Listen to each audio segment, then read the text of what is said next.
Hi hello welcome to Blasters arena. Kerala Blasters വളരെ പ്രധാനപ്പെട്ട ഒരു മത്സരത്തിന് വേണ്ടിയാണ് നാളെ ഇറങ്ങുന്നത്. എതിരാളികൾ ചിരവൈരികളായ ബംഗളൂരു FC ആണ്.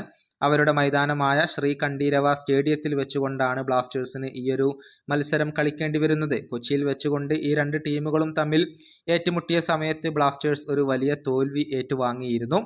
അതിന് പ്രതികാരം വീട്ടണമെങ്കിൽ ഈ മത്സരത്തിൽ വിജയിക്കേണ്ടതുണ്ട്. ബംഗളൂരു ഈ സീസണിൽ ഒരു മികച്ച തുടക്കം ഉണ്ടാക്കിയെടുത്തിരുന്നു. എന്നാൽ ഇപ്പോൾ അവർ മോശം പ്രകടനമാണ് നടത്തിക്കൊണ്ടിരിക്കുന്നത്. അത് കേരള ബ്ലാസ്റ്റേഴ്സ് മുതലെടുക്കേണ്ടതുണ്ട്. കൊച്ചിയിലെ മത്സരത്തിൽ ബ്ലാസ്റ്റേഴ്സ് തന്നെയാണ് ആധിപത്യം പുലർത്തിയതെങ്കിലും നിർഭാഗ്യവശാൽ അന്ന് തോൽവി ഏറ്റുവാങ്ങേണ്ടി വരികയായിരുന്നു.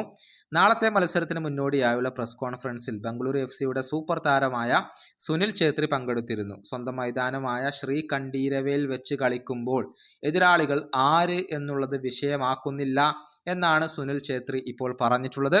അദ്ദേഹത്തിന്റെ വാക്കുകൾ ഇപ്രകാരമാണ്: ഇവിടെയുള്ള എല്ലാവരും ഫിറ്റാണ്, മാത്രമല്ല വളരെയധികം മോട്ടിവേറ്റഡുമാണ്. ഞങ്ങൾ കണ്ഠീരവ സ്റ്റേഡിയത്തിൽ വെച്ചുകൊണ്ടാണ് കളിക്കുന്നത്. അതുകൊണ്ട് തന്നെ എതിരാളികൾ ആരാണ് എന്നുള്ളത് വിഷയമല്ല.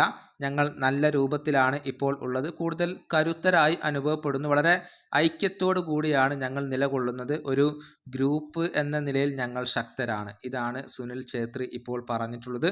കേരള ബ്ലാസ്റ്റേഴ്സ് വളരെ ദയനീയമായ ഒരു പ്രകടനമാണ് ഇപ്പോൾ നടത്തിക്കൊണ്ടിരിക്കുന്നത്. അവസാനമായി കളിച്ച 5 മത്സരങ്ങളിൽ 4ലും ബ്ലാസ്റ്റേഴ്സ് പരാജയപ്പെടുകയായിരുന്നു. ഇതിൽ നിന്നും കരകയറണമെങ്കിൽ ബ്ലാസ്റ്റേഴ്സിനെ സംബന്ധിച്ചിടത്തോളം ഒരു വിജയം അനിവാര്യമാണ്.